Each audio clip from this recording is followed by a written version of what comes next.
Hey, welcome everybody. Please bear with me today if I don't know what team I'm talking about or what game I'm talking about, because we've made the turnaround so quickly to the Houston game that all of our efforts and thought patterns are about the Houston game. I just got through doing my TV show talking about South Florida, you know, and so anyway.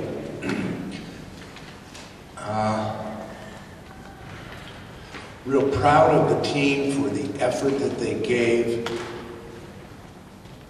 We hustled really hard. We played within the rules of the game. Pretty much we had a couple unsportsmanlike penalties that were close. Could have gone either way.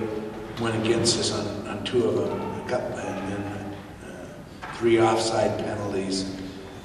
But I thought, discipline-wise, we played pretty well. We got in a position where we got out-athleted, I think, on a couple of runs. Second play of the game,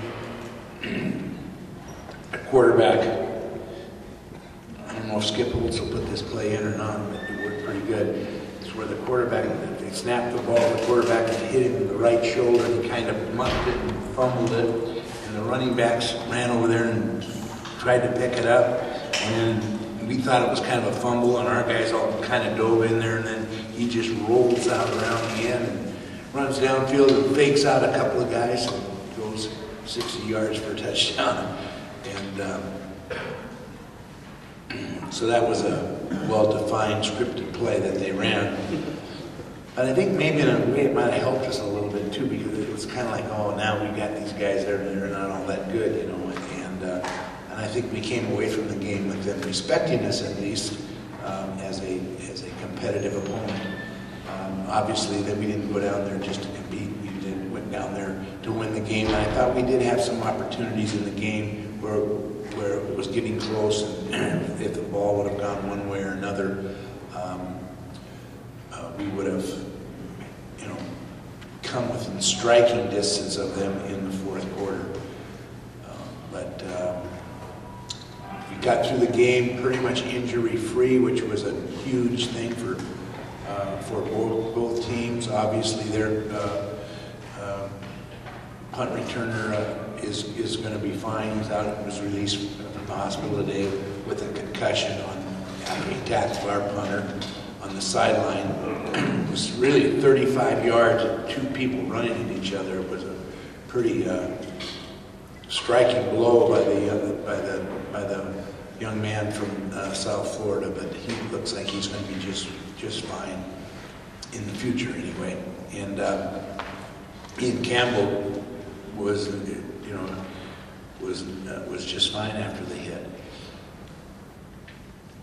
That kind of took a little. I thought we would have had some momentum going there with that fake punt.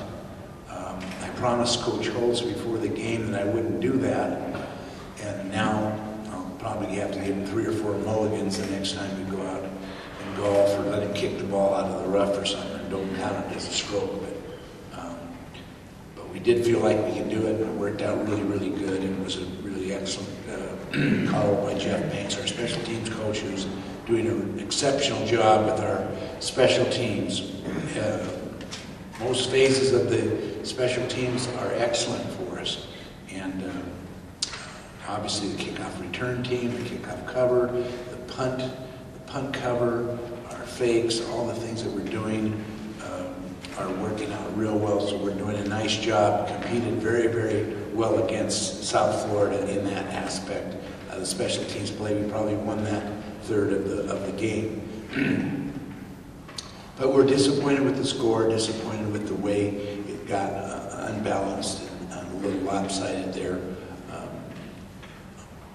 I guess I'm looking at it through rose-colored glasses like I look at everything. But it's hard to look at 52-24 and say good things about the team. But I still feel like we have a good club.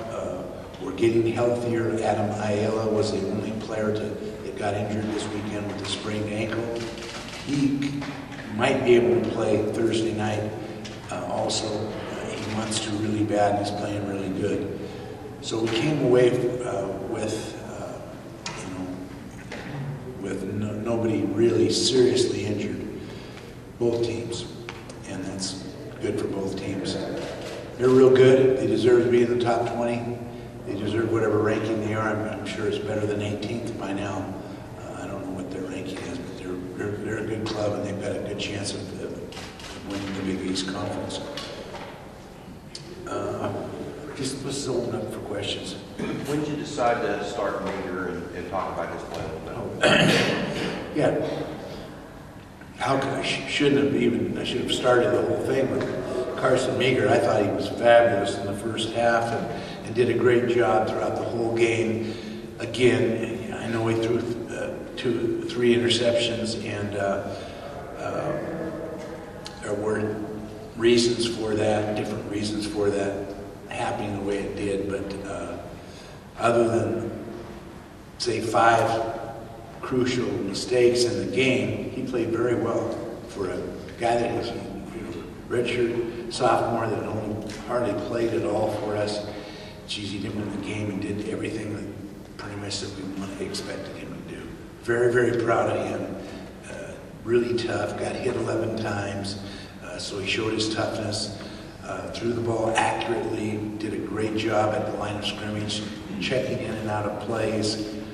We designed our offense this week with him in mind. He was going to be our starting quarterback all week, and went into the game thinking that way.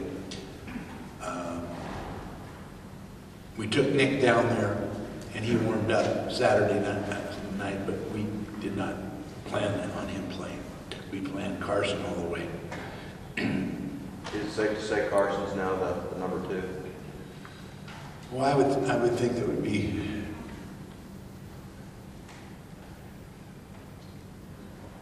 safe to say that we would be fine with him at number 1 or number 2. Was that? I haven't seen Nick throw a ball yet, more than 25 yards down the field, so we'll have to find out. We're practicing today, so we'll have to find out how Nick Lamison's arm is and shoulder is. Was it the decision to move to Meager instead of Hall? Was that performance related from last week? Yes, I would say that.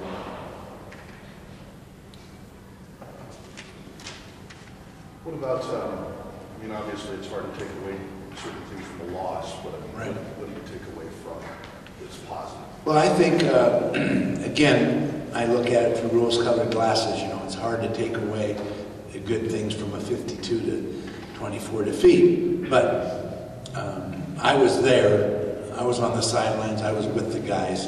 I knew how they reacted to the adversity that they came out with and came through. And I thought they played with great character and pride and enthusiasm and emotion.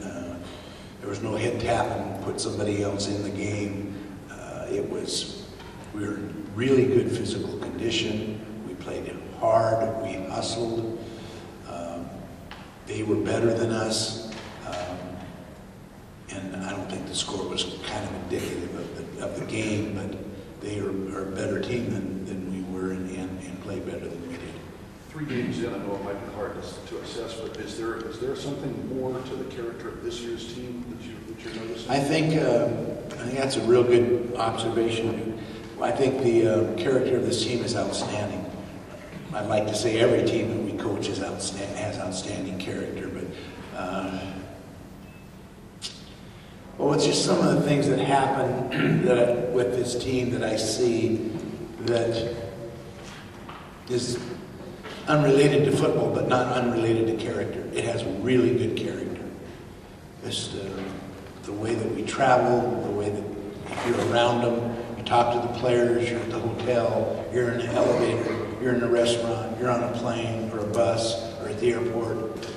The way that this team carries itself is one with I have no problem leaving them alone and them being by themselves. Their character will continue to be outstanding.